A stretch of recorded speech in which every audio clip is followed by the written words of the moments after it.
Sorry about that. They're all from the dollar store. You get them in little bags. This is really dusty. This, of course, is from one of the Halloween things. Now, this and the hand are from, and the other skeleton in there. See him? Right there. They're from Cupcakes.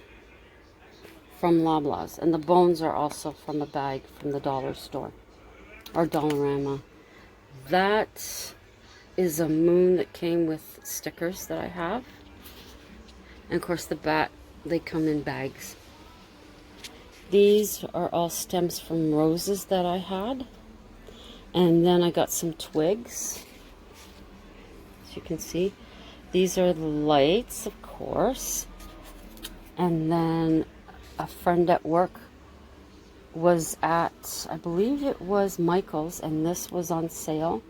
And the grave there was also on sale. And that, hey, the Frankenstein back there, he was a cupcake. And then there's another cutie, the Boo, right there. Spooky, that's off of a cupcake. And this, of course, stickers. And then a chain I had. And this is what's the tea and actually some sand. That's some dried leaves I had. Something from a dead plant of mine. And then I had painted this mostly brown. There's another guy. His head used to wobble. And then there's another guy. He's got a ghost coming out the side. These are just sticks. Thin popsicle sticks. And this is where I hide. Ooh, I thought this was plugged in. This is where I would put the MP3, and that's a button I had. I doubt, no, there's no batteries in there.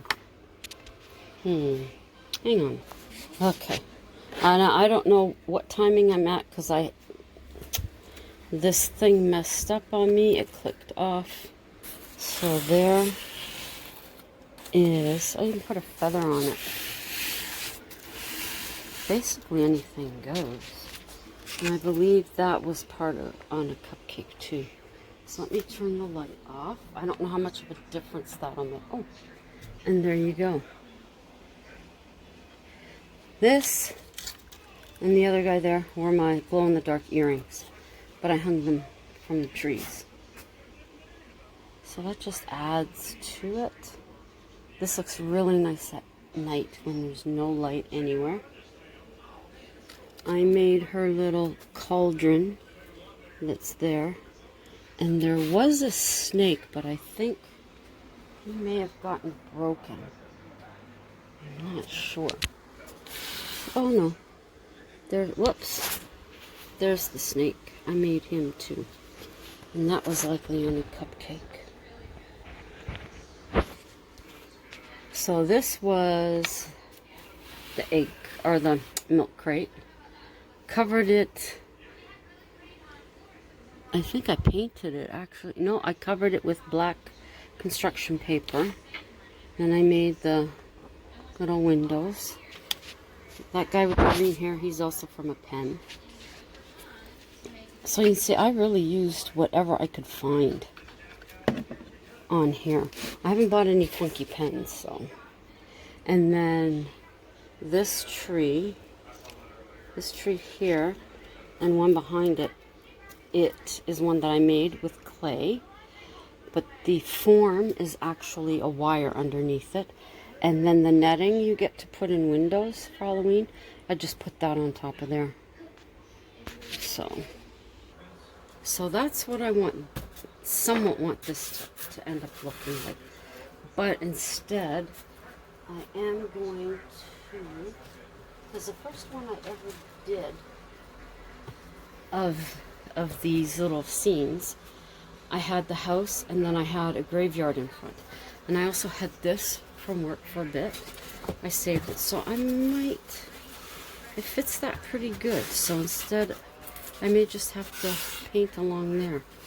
And I'll use this as the base, possibly. So we'll see. Anyways, so now I will read the new story to you. It starts, the first fog with the change in seasons blanketed the neighborhood. You feel afraid as your imagination takes hold, though at the same time you are drawn in to the mystical emotion it creates. I was like everyone else that Saturday morning, waking early to the sound of birds, tea in hand. I relaxed on my balcony. I began to lose myself in the thick of it all. I imagined calmly flying through it, feeling the dampness on my skin. I was eager to walk among the fog.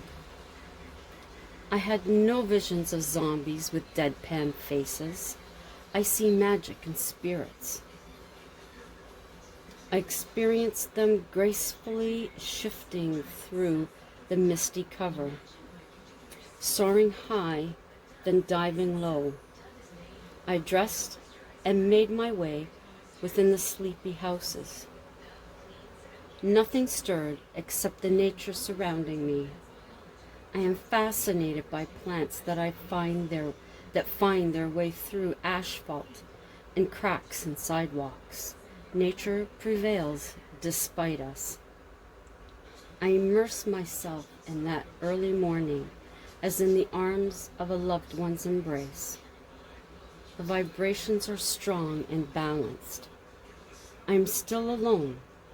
I had lost track of time and allowed my steps to take me where they wished. I had traveled a couple of hours when I finally took a moment to stop.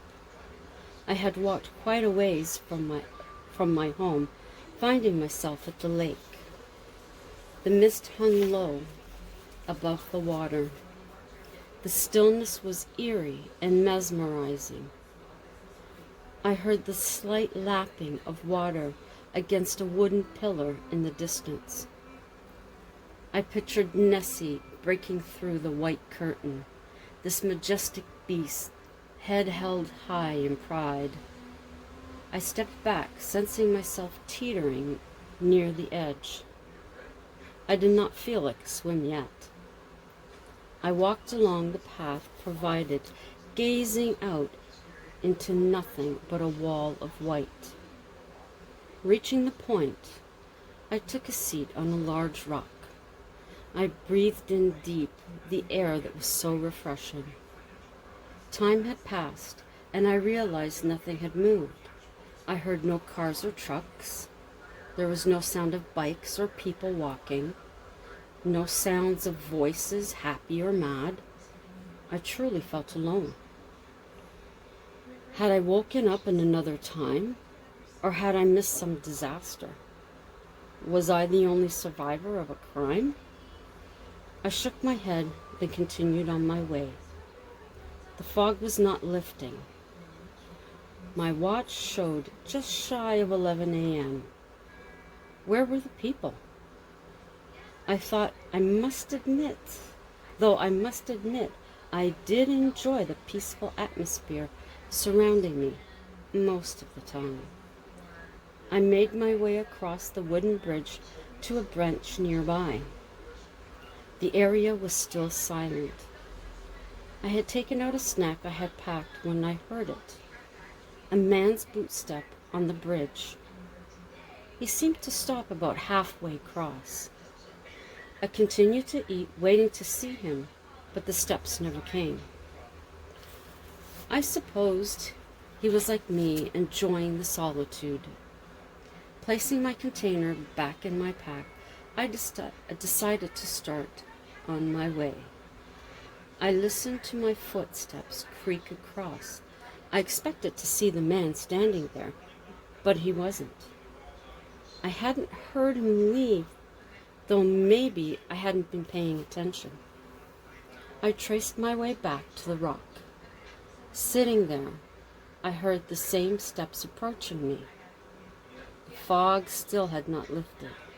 I didn't expect it to now. Once again, I waited to see who it was. The footsteps sounded very near when they stopped. This time, I got up and walked towards them. Nothing. No one was there.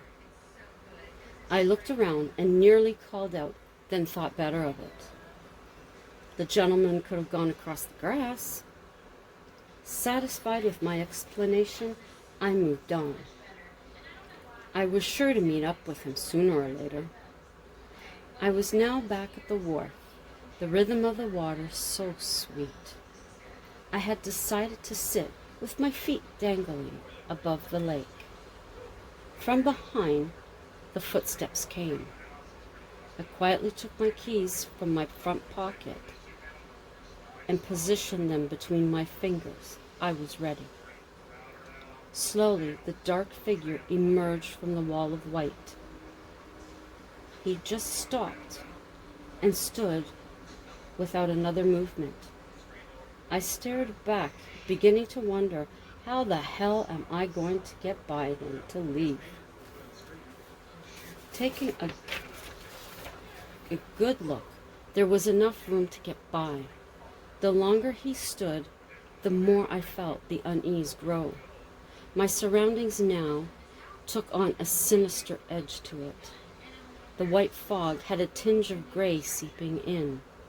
The air had become cold, and a shiver went through my body. Who was this person? Next question, was he living or dead? I knew the answer. There he continued to stand. I finally made a move to leave, and that is when he disappeared. Why was he following me, and why was no one else in town moving around? Had a spell been cast that didn't affect me? Questions upon questions with no answers.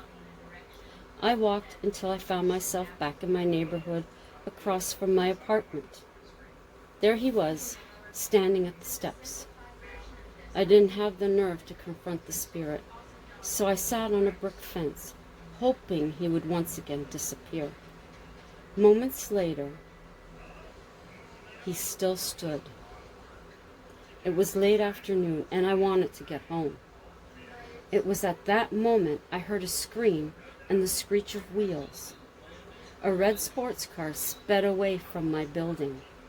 I looked back, and the figure was gone. I rushed up the stairs and found a young woman crying. I recognized her from my building. Her ex-boyfriend had pushed her out of the car while it was moving. It was then I realized, if I had crossed the street when I had planned, I would have been hit by his car. I said a silent prayer of thanks. After helping her up, I looked back, and for the first time I seen who it was. The face was that of a friend taken years too early. He had been watching out for me. Days later, I heard a young man had crushed his leg near the bridge I had seen my friend at. At the rock, a woman had lost her footing and seriously broke her arm. The strangest thing about it all is that these incidents took place only moments before I arrived there. But I swear to you that on that day the air was still. I heard no movement anywhere. I did not see another soul that day, yet these things did happen. Now when I see the fog, I stay inside. I hope you enjoyed that. Thank you for coming in. Thank you to my YouTube family. Love you much. Appreciate you coming by and leaving me a comment. I love, love, love reading them. If you're new, please check out any of my videos you'd like. You find any you're interested in, consider giving it a like, drop me a comment, and share any of them out that you would like to. Also, consider subscribing while you're here. And then while you're here, click the notification bell so you'll know the next time I upload. So have a great rest of the evening, and until the next time, ciao for now.